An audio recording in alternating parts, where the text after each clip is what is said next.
వాళ్ళకు మాత్రం 100% తీసేయచ్చండి. ఇప్పుడు జనరల్గా ఫైనాన్షియల్గా కానీ బిజినెస్ ఎదుగుదల కావచ్చు, ఇవి పెళ్ళిళ్ళు కావచ్చు, ఇవి కర్మలు ఏదన్నా ఉంటే మనం ఈ కుజదోషాలు 32 రకాలు ఉంటాయి. ఇవన్నీ ఆల్మోస్ట్ చేస్తాం. కొన్ని రకాలు ఉంటాయండి, చాలా మొండి ఉంటాయి. మొండి ఉన్నప్పుడు ఒక 75%. కానీ అండి రాహు మహర్దశ అంటారు, రాహు ఇబ్బంది పెడుతోంది అంటారు, మళ్ళీ శుక్ర మహర్దశ అంటారు, శుక్రుడు ఇబ్బంది పెడుతున్నారని అంటారు. ఏంటి ఇదంతా? అదే నేను చెప్తున్నా అండి. ఇప్పుడు జగన్మోహన్ రెడ్డి ఉన్నాడండి, అతనికి రాహు యోగకారకుడు. ఓకే.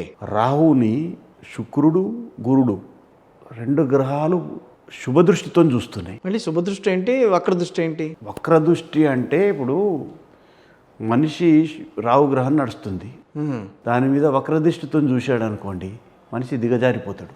ఓకే. అంటే ఎన్ని ప్రయత్నాలు చేసినా ఆయన పనులు కావు. రాహు దృష్టి ఉందనుకోండి, దాని మీద ఏ దృష్టి లేదనుకోండి, రాహు మాత్రమే మంచి దృష్టి ఉండదు అనుకోండి, హ్యాపీగా లైఫ్ వెళ్ళిపోతూ ఉంటుంది. ఓకే. ఏదో ఒక పదవి మీద. ఒకవేళ రాహు మీద ఇట్లా ఏదైనా ఒక 2 దృష్టి మంచి దృష్టి చూసేయండి. ఇప్పుడు జగన్మోహన్ రెడ్డి మీద చూసేయండి, ఇప్పుడు ఆయన హవా నడుస్తుంది. అది ఎన్నాళ్ళ పాటు ఉంటుంది అనేది కూడా జ్యోతిష్యం చెప్తుందా? అది మేము చెప్తుందండి, ఖచ్చితంగా చెప్తుంది. కానీ నేను ఈ టైంలో చెప్పకూడదు. అవును. ఎందుకంటే అంటే గ్రహాల గతుల్ని మార్చే శక్తి జ్యోతిష్యానికి ఉంది అనుకోవచ్చా? జ్యోతిష్యానికి పూర్తిగా లేదండి. లేదండి. మీలాగా ఎవరు చెప్పట్లేదు ఆ మాట. తగ్గించచ్చు. కానీ ఇప్పుడు నేను శ్రీధర్ గారి గురించి డెస్టినీని ఎవరు మార్చలేరండి.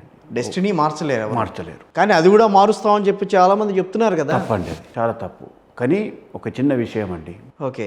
ఈరోజు మనం వెళ్తున్నాం. ఓకే. మనకు ఒక గండం ఉంది, ఏదో ఒక బండి వచ్చి తాకుతుంది, అందులో 2 కాళ్ళు 2 చేతులు పోయే యోగం ఉంది. మేము ఎంతవరకు అంటే ఒక 4 కుట్లు పడేంత వరకు మాత్రం చేయగలుగుతాం. ఈ కాళ్ళు చేతులను కాపాడగలుగుతాం, అంతే. శ్రీధర్ గారు ఇంత కరెక్ట్గా ఎందుకు చెప్తున్నారు? నేను అన్నీ చేయగలను అని ఎందుకు చెప్పట్లేదు? అది రేపు ఎల్లుండైనా తెలుసుకుంటారు కదా అండి వాళ్ళు.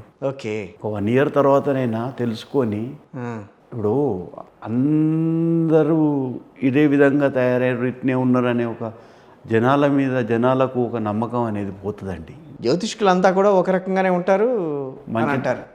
జ్యోతిష్యులంతా అంతా ఒకే రకంగా ఉంటారన్న మాట అయితే కాదండి. తప్పండి, తప్పది. ఒక రకంగా ఉండరండి. నేను అట్లాంటి చాలా పెద్ద కుటుంబంలో పుట్టాను. నాకేమన్నా దేనికి లోటు అండి? దేనికి లోటు లేదు. నా తిండి మట్టుకు నాకు అన్ని విధాలు మంచిగా ఉంది. నాకేం అవసరం అండి? అసలు జ్యోతిష్యం నేర్చుకోవాలన్న ఆశ ఎందుకు వచ్చింది? అది మా గురువు గారేనండి. అంతే. నేను 64 ఏట కూడా నేను మళ్ళీ కంప్లీట్ అతని దగ్గరికి వెళ్ళిపోతానండి. ఇప్పుడు నాకు 47 ఆయనే చెప్పాడు. మళ్ళీ 64 ఏట వచ్చేసేస్తావని చెప్పి.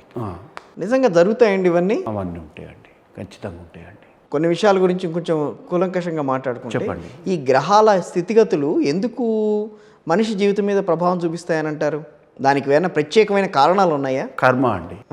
నువ్వేమన్నా అప్పుడు ఒక చిన్న విషయం అండి, ఒక మనిషిని గ్రహాలు పరిపూర్ణంగా చూపిస్తున్నాయంటే ఆ మనిషి అంటే ఆ గ్రహాలకు ఏమన్నా కోపమా అండి? కరెక్టే. శివుని ఆజ్ఞ లేనిది చీమైనా కుట్టదు. అవును. కాబట్టి ఇతని జీవితము ఇలానే ఉండాలని చెప్పి పోయిన జన్మలో రాశారు కాబట్టి అది ఆ విధంగానే బతుకుతుండు. అతని కర్మలు కూడా ఆ విధంగానే అనుభవిస్తుండు. అతనికి వచ్చే భార్య కూడా ఆ విధంగానే వస్తుంది, అతనికి వచ్చే అత్తమామలు కూడా ఆ విధంగానే వస్తారు. అది కర్మ సిద్ధాంతమైంది, అంతే. అలాంటప్పుడు జ్యోతిష్యాన్ని ఎందుకు రావాలి? ఇది మంచి క్వశ్చన్ అండి. ఇక ఇది కర్మ అనుభవిస్తాం, జ్యోతిష్యం దగ్గరికి ఎందుకు రావాలి అంటే, సార్ ఒక చిన్న మాట చెప్తానండి. ఈ కర్మ సిద్ధాంతంలో ఇది కూడా ఒక భాగమేనండి. అదే కడుపు నొచ్చుతుడు, కళ్ళు మండడం, ఏదన్నా ఒక రోగం రావడం కర్మ సిద్ధాంతంలో భాగమే కదండి.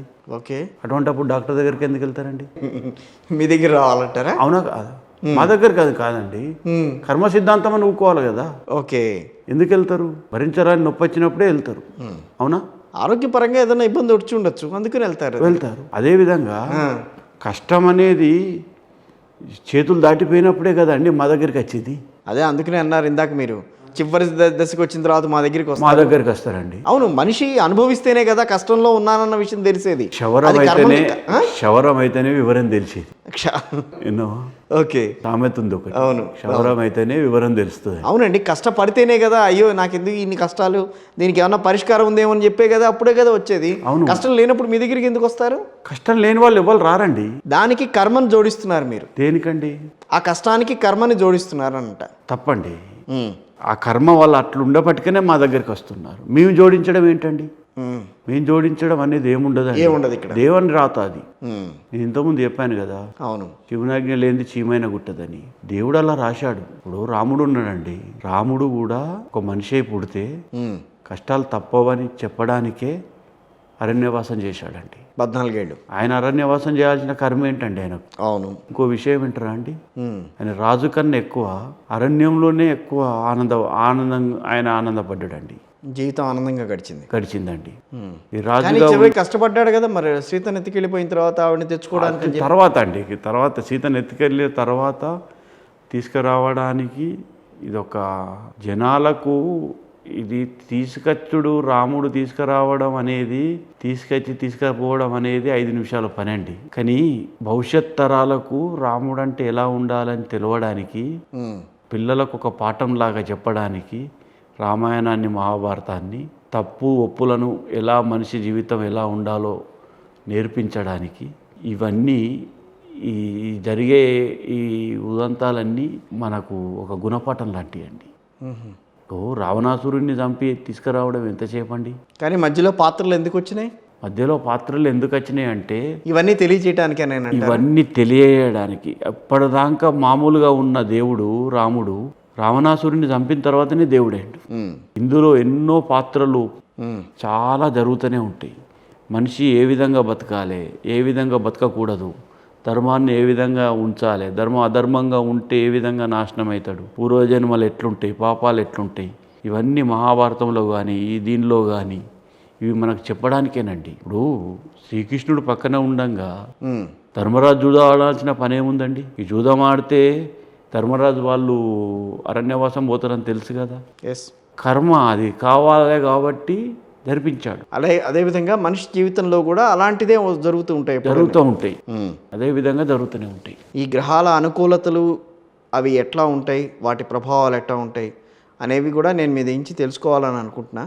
కానీ మనకి సమయం లేదు కాబట్టి నెక్స్ట్ టైం ఒక్కసారి మీరు వస్తే తప్పకుండా సిగ్నేచర్ స్టూడియోస్కి వచ్చినప్పుడు తప్పకుండా వాటి గురించి, ఈ వ్యవహారాలు అసలు ఎందుకు లగ్నాలతో కూడుతుంది, రాసులు కాకుండా లగ్నాన్ని ఎందుకు మనం విశ్వసించాల్సిన అవసరం ఉంది, వాటిని గురించి కూడా మీ నుంచి నేను తెలుసుకుంటాను నెక్స్ట్ టైం వచ్చినప్పుడు మీరు. ఓకే సార్, తప్పకుండా. థ్యాంక్ యూ అండి. నమస్తే.